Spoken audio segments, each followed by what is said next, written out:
The GoPro 8 and why you must have this camera. That's what I'm gonna talk about today. These upgrades, these changes, the things that make this camera, the 8, superior over the 7. Am I fired up about this camera? I am fired up every single time GoPro comes out with a camera, as long as it doesn't suck. First of all, for me as a filmmaker, I have a company, we make about 100 videos a year. I can't tell you how many times I've been fumbling with GoPros trying to find the adapters and different things to be able to make them work. Even this skeleton case, how many times do I have to search for this thing and find it? With the GoPro 8, that problem is finally solved. On the bottom of this thing, they finally have the mounts infused into the body so they cannot come off. At least I don't think they can come off. I mean, they can come off, but that'd be silly to take them off. They're on there, and when you lay them flat, they don't bother me, they don't bother anybody. If they bother somebody, a lot of other things probably bother you too. When you have a box like me of GoPro stuff, so he says GoPro right there, this is just filled to the top with GoPro mounts. When you're on a shoot and you forget this skeleton, you can't use the GoPro. I've actually had to tape GoPros onto sticks because I did not have the right things with me. So am I excited about something so small, this little, if you're on a shoot, people are paying you a lot of money and have high expectations and you need that GoPro to work? Yes. The GoPro itself, as always, they are built like a rock. I've broke dozens of them, but at the same time, these things are hard to break, and the more years come along, it becomes harder to break these things. The texture I actually like a lot better than the previous GoPro. The 7, this is a 7 right here, the white version. 7 white, black, how's that make sense? This is the black, but it's white. I don't know. The outside has a rubbery texture to it, so you can grip it a lot better, and it just feels nicer. This is plasticky, it's smooth, it's slippery. It is small, it's minute, but I am glad they pay attention to these small details. Size-wise, there's not much of a difference. I mean, how much smaller can you make this thing? It's a little bit skinnier because the lens is now, it's on there. About the same width, and the old one actually is a little bit lower because we have the internal mount on the bottom, if you remember. But once you put the case on, you know, it's about the same, and if not, the 7's a bit bigger. The GoPro, I feel they're pretty darn close to perfection. How do you make it better every year? And they're always finding ways. One of the reasons why I'm so excited about this new mount is right here, is because the new location of the door where the battery is right there. Yes, you've seen that, it's still on its mount. You couldn't do this prior with any GoPro in the history of all GoPros. When it was on a mount of some whatever, you cannot replace the battery. You can quickly access this battery, get in there, get the old battery out, put the refresh battery in, and get back to filming as soon as you get the new battery in. So it saves another step. So saving time once again with the new GoPro 8 Black. The one thing I would say about this door is this door comes off very easily, which the other ones, they come off only if you snap them in half and you break them. So this does come off, which is awesome. For me, it does it a little bit too easy. It's gonna flop off at some point. I might lose it. I mean, you have to unlatch it. It's easy to get out. But the thing is, you know, one more thing I can lose. So I wish it was just a little bit harder to get off there. But once you do get the door off, it does make it easier to get the battery out. I have manly hands, and you know, if you have those, then you know it's harder. Speaking of that, on the prior GoPro, the 7, it was on the bottom, the battery gate, I can't get it open. There you go, it's on the bottom. Memory card right there. Always difficult to get out. Now I would say with this new GoPro, it's not difficult to get the memory card out. It is nearly impossible if you have these hands. Once you get it clipped out, getting it out, you feel like you're gonna snap it in half. It's usually safest. It takes me usually longer than that. That was actually a record, but I guess I'm growing out my nails so I can get my GoPro memory card out. That's why it was easier, I guess. Getting it back in, just as much of a hassle. It is not near as hard to access that memory card on the GoPro 7. Does that affect how it films? Not at all. It's just a little bit frustrating. You have to grow at least one fingernail out, and then people are gonna wonder why. Just tell them you like to film with GoPros. Problem solved. One massive change about the inputs is that there is no HDMI, and who cares? Because I've never used it in my life. It's a GoPro. Like, why do you need HDMI? I mean, I know why, but I've never used it. I've had at least 30 GoPros in my life. Thank you for having an HDMI on there previous to the 8, but also thank you for never putting on one again. It's not necessary for me, it didn't bother me, but that's one of the massive changes I'd say about the inputs. The next thing I'm gonna talk about with the updated GoPro 8 is the reason you need to buy this camera. But before I do that, before I get into that, listen, that is why I make these videos, to help people make more educated decisions when they're buying things, because I'm a YouTuber, but yeah, you can tell I use a lot of this stuff.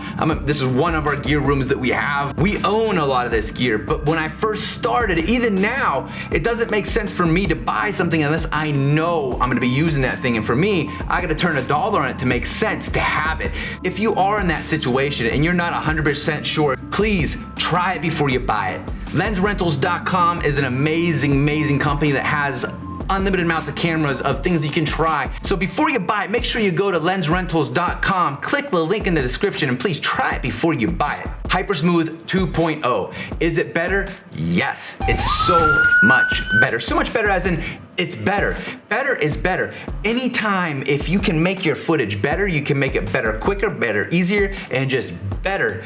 It is a better thing to have. If you have one of the prior GoPros, sell it. Get the new GoPro 8 because it is better just for the reason at Hypersmooth 2.0. For all those professional skateboarders, skiers, snowboarders, doing those backflips and all those other crazy things, surfers, there's probably 4 of you total watching this video because the rest of us normal humans that are watching this, which is a majority of us, how we use this is we have it in front of us, we're walking with it, we're using our feet, and that's where this Hypersmooth 2.0 really comes in handy. If you're already on wheels, it's already smooth. You're really not gonna see much of a difference, but it's the walking, it's the running, it's the movement without wheels. The thing that really blew my mind is they even give you access to this Hypersmooth boost at 4K, 30 frames a second, 25 frames a second, and 24 frames a second. If you need 60 frames a second, you gotta go down to 2.7K, but still, hey, that is better quality than most cameras out there, so that is plenty good enough if you need some slow motion. The touchscreen, of course, is always, it's friendly, it's user friendly. I always enjoy the touchscreen of GoPro. The new thing that they put into the GoPro, because it's good for me because I always want, with the GoPro, the highest quality footage I can get out of the GoPro at all times because it's already such a small format camera. I want the best of the best. They now let you set the settings to 100 megabits per second, which is some pretty darn good quality. In fact, a lot of our Sonys, they film at 100 megabits per second. For me, that is mind-boggling in such a small little tiny frame that they're able to do something like that. Another really cool update with the GoPro 8 Black is that you have the opportunity to be able to film, when you're in Protune, you can film 4K linear, which basically means if you're filming with other cameras, regular cameras, you can match them a lot easier. So they're not the funny shaped square where it's like higher than others. It's the normal shape where you don't have to crop it every single time. That is something that has been super frustrating for me since the beginning of GoPros. But now it is no longer an issue because they fixed it. They also say that the microphone is better, more advanced, you can hear it better, less wind noise. Let's go ahead and test that, and I have the perfect idea how to do that.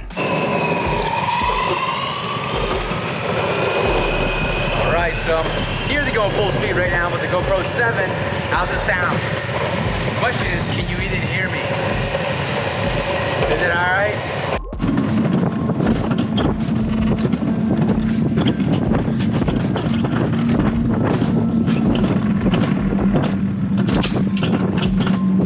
The lenses, they're supposed to be 2 times stronger. 2 times stronger. Let's think about that for a second. Let's say you could bench press 100 pounds today. Yes, because you're a tough guy. Imagine the next day you wake up, you could bench press 200 pounds. That means 2 times, right? 2 times stronger if I'm 2 times stronger. Wow, I mean, if that's what they're claiming, people like in the position that GoPro's in, they cannot lie. So we're just gonna believe that that's true. It's thicker, that's what they're saying, and that's why it is stronger most likely. But the thing about that new lens is that now it is not removable. So if you break it, you buy a new one. But if you're smart, you wanna get that insurance. I think what's the insurance? I think with GoPro, it's $5 a month or something like that. So get the insurance no matter what, because these aren't cameras that are put on like, tripods and some guy standing hold on to it. It is put on usually something that is moving, or it's put in a place where, it's hard to get to and it might fall. So always get the insurance on the GoPros. I almost end up using my insurance for my GoPro every single time I buy one. Something else that's new with their Hyperlapse, again, a Hyperlapse, you take a bunch of photos, you move it fast forward, and then you get a really cool image, kind of like this.